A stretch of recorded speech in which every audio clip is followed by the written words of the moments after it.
আমি গত 3 বছর আগে এই বিল্ডিংয়ের মালিক ডাক্তার এস.এম. বদরুদ্দোজা চৌধুরী, ওনার সাথে উনি আমার প্রস্তাব দেন যে উনি এই হলের 3টা ফ্লোর বিক্রি করবেন। তারপর আমরা ওনার কাছ থেকে গত 3 বছর আগে উপর থেকে 3.5টা ফ্লোর ক্রয় করি।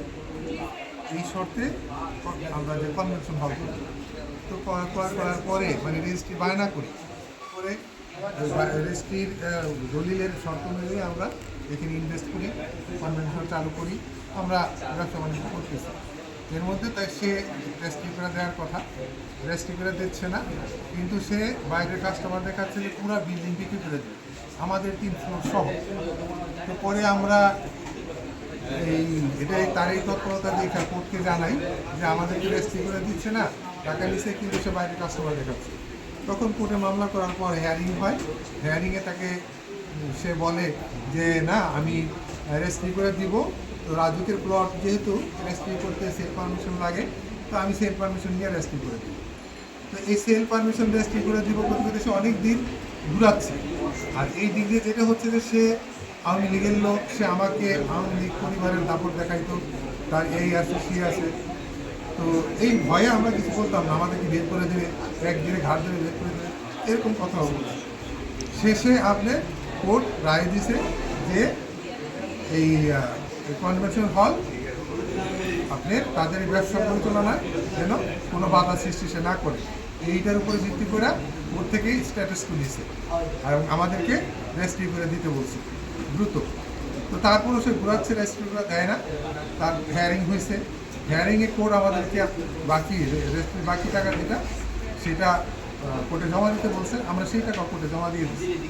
এখন এটা রেজিস্ট্রির অবস্থায় মানে কাছাকাছি সময়ের মধ্যে প্রসেসিংয়ে আছে, এই ব্যবসা চলতেছে। সে গত 31 তারিখ করলো কি, সে কিছু মানুষকে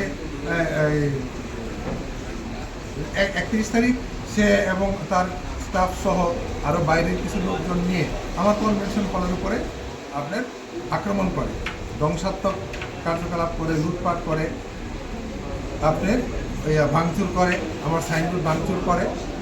তারপরে আমরা থানায় যাই, সবাইকে জানাই, জানানোর পরে থানা থেকে লোকজন আসে, থানা আইসা আমাকে এবং এই ডাক্তার সাহেবকে বলে যে আপনার বসে এটা মীমাংসা করে, হ্যাঁ এটা মীমাংসা করে। তো সেই মীমাংসা সে এখনও করে নেই, কিন্তু আমরা বিভিন্নভাবে হুমকি ধমকি পাচ্ছি যে আমাদেরকে সেইখান থেকে কোনোরকম ক্ষতিপূরণ না দিয়ে উচ্ছেদ করে দিবে। তো এটারই প্রতিবাদে আমরা এখানে এই অবস্থান কর্মসূচি নিয়েছি, কারণ এখানে আমার 100-র উপরে স্টাফ আছে, তাদের ফ্যামিলি আছে, তারা এই রূপে যদি এখান থেকে আসে, তো কাজেই সে আমাদেরকে আমাদের টাকা পয়সা না দিয়ে উচ্ছেদ করে দিব অবৈধভাবে, কোর্টের আদেশ অমান্য করে, সেটা তো হতে পারে না, এটা তো নেয় না।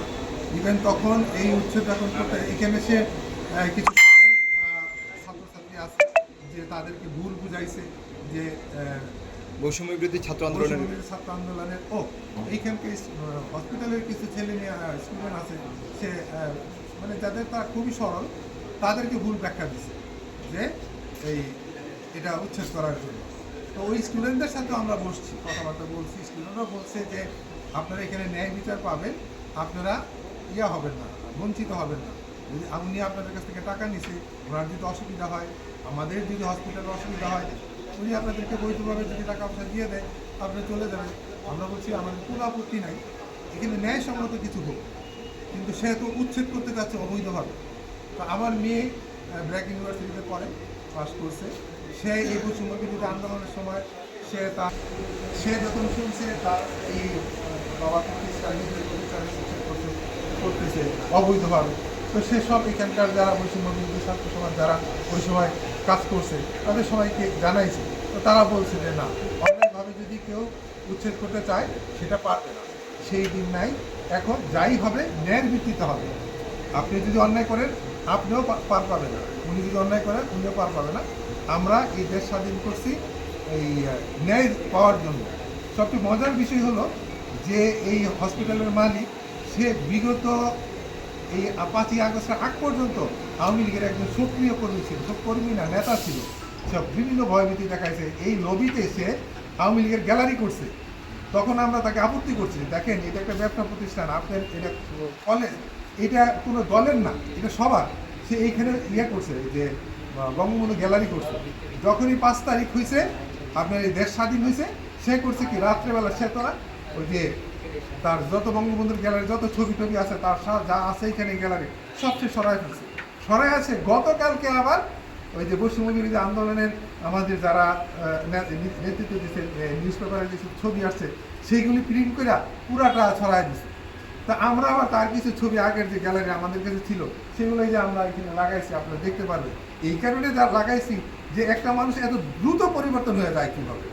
সে কালকে ছিল এই বৈষম্য বিরোধী আন্দোলনের বিপক্ষে সক্রিয়ভাবে সে প্রতিরোধ করছে, যার মিছিলের ছবি আছে, লাঠি ছোটার ছবি আছে, আপনারা দেখবেন যে এটা দেখানোর জন্য আমরা এখানে লাগাইছি। সে আজকে এসে পোল্ট্রি মেরা সে আবার ইয়া হয়ে গেল, এই কি বলে বৈষম্য পক্ষে হয়ে গেল। তো এইটা তো একটা যে যারা এই বৈষম্য বিরোধী আন্দোলন করছে, আমার মেয়ে ছাত্র সমাজ, আমার ছবি আছে বৈষম্য বিরোধী, আমার মেয়েদের সহ যে আমরা যে আন্দোলনে গেছি, আমাদের কোনো ছবি তো আমরা লাগাই না। কি চাচ্ছেন? চাচ্ছি যে সে তার কোর্টে মামলা আছে, আমরা তার কাছ থেকে খরিদ করছি, সে বৈধভাবে আমাদের কাছে রেজিস্ট্রি করে দেবে, আমরা ব্যবসা করবো, উনি ওনার মতো ব্যবসা করবে, আমি আমার মতো ব্যবসা করবো।